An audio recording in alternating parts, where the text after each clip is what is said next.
खुलुमबाय आं किलिकां ब्रह्म बड'लेण्ड बुब्लिनि जानानै बयखौबो बरायना लाबाय दिनै 19 आगस्ट 2024 नोंथांमोननो बड'लेण्ड बुब्लिया दिनैनि साना मानि थाखाय मिथिजायो एबा दिनैनि सानाव मा हाबाफारि फालिनाय जायो नोंथांमोननो फारि फारि बड'लेण्ड बुब्लिया फोरमायगोन दिनैनि सानखौ सुबुंथिनि थान्दै बिनेश्वर ब्रह्मनि रुंसारि सान महरै फालिनाय जायो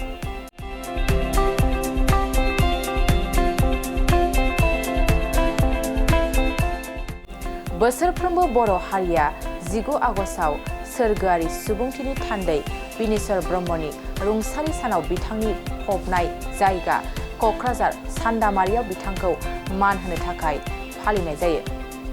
बिथां बिनेश्वर ब्रह्मखौ 2000 मायथाइनि 19 आगस्टआव गुवाहाटीआव गावथारदोंमोन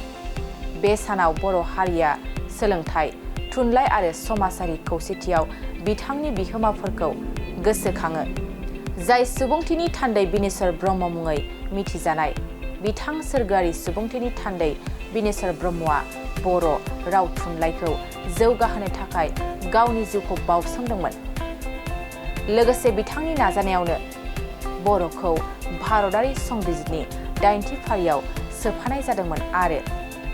बेखौ आसामनि मावख'आरि राव महरै गनायथि होदोंमोन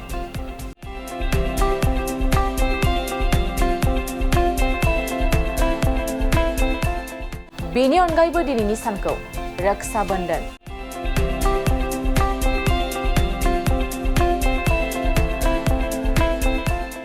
वर्ल्ड ह्यूमेनिटेरियन डे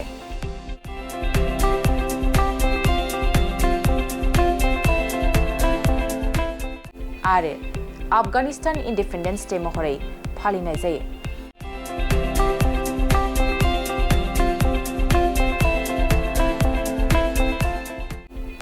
नोंथांमोननो बड'लेण्ड बुब्लिया दिनैनि सानाव मा हाबाफारिजों मिथिजायो आरो मा हाबाफारिखौ फालिनाय जायो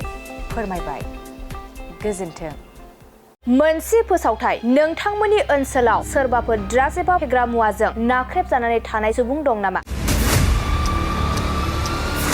जुदि नोंथांमोननि ओनसोलाव सोरबाफोर ड्राग्स एबा फेग्रा मुवाजों नाख्रेबजानानै थानाय सुबुं दं अब्ला नोंथांमोननि थाखाय मोनसे मोजां खौरां ड्राग्स एबा फेग्रा मुवाजों नाख्रेबजानानै थानाय सुबुंफोरखौ फाहामथाय होनो थाखाय नोंथांमोननि गेजेराव लानानै फैदों मोनसे रिभाइभ रिहाबिलिटेसन सेन्टार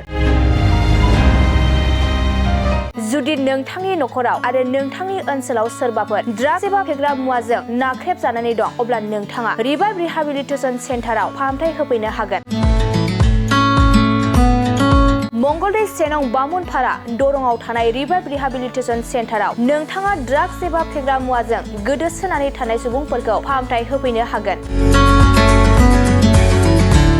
नोंथाङा नोंथांनि ओनसोलनि फेग्रा मुवाजों गोदोनानै थानाय सुबुंफोरखौ बे रिभाइभ रिहाबिलिटेसन सेन्टाराव फाहामथाय होनानै सासे राफोद आरो मोजां सुबुं खालामनो हागोन गोबां बाथ्रा मिथिबावनो थाखाय नोंथाङा 9859262926 60030927006 नैबे होनाय जानबुं नम्बराव खौरां लानो हागोन